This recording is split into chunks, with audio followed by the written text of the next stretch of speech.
Hello student, আমার channel study লাইফে তোমাদের সকলকে জানাই স্বাগত।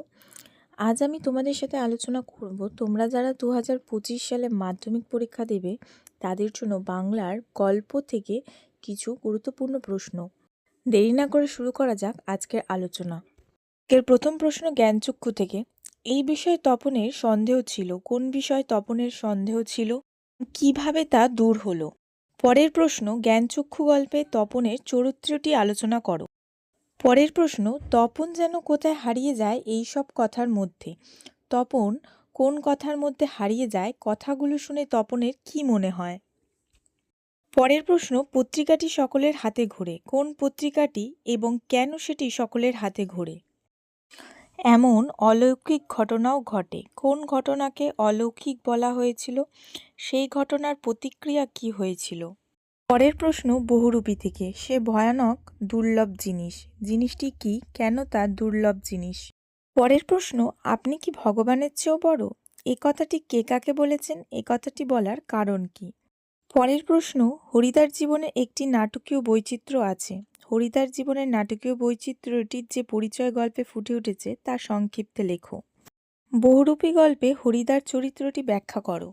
পরের প্রশ্ন এই ধরনের কাজ হরিদার পছন্দ নয়। কোন ধরনের কাজ হরিদার পছন্দ নয় এবং কেন?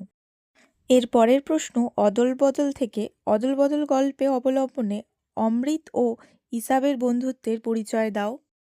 ও আমাকে শিখিয়েছে খাঁটি জিনিস কাকে বলে।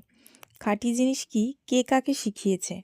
পরের প্রশ্ন অমৃত সত্যি বাবা মাকে খুব জ্বালিয়েছিল। কেন জ্বালিয়েছিল এবং কিভাবে সে জ্বালিয়েছিল? অমৃত আর ইসাব রণভূমি ত্যাগ করল। তারা কেন রণভূমি ত্যাগ করল? নদীর বিদ্রোহ গল্পে নদীর প্রতি নদের চাঁদের যে ভালোবাসা ফুটে উঠেছে তা লেখো। নদীর বিদ্রোহের কারণ যে বুঝতে পারিয়াছে।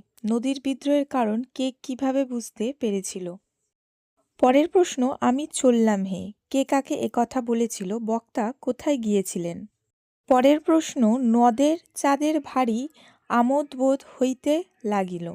নদের চাঁদের আমোদের কারণ কি? পরের প্রশ্ন পথের দাবি গল্প অবলম্বনের অপূর্বর চরিত্রটি আলোচনা করো। পরের প্রশ্ন গিরিশ মহাপাত্রের চেহারা ও বেশভূষার পরিচয় দাও। আজকের শেষ প্রশ্ন এবং খুবই ইম্পর্টেন্ট। বাবুটির স্বাস্থ্য গেছে কিন্তু শখ 16 আনা বজায় আছে। বাবুটির স্বাস্থ্য ও শখের পরিচয় দাও। এই কটা প্রশ্ন তোমরা যদি খুব ভালো করে রেডি করো আশা করি কমন পেয়ে যাবে। এই ছিল আজকের আলোচনা। ভিডিওটি যদি তোমাদের ভালো লাগে তাহলে অবশ্যই একটি লাইক এবং সাবস্ক্রাইব করে চ্যানেলটির পাশে থেকো।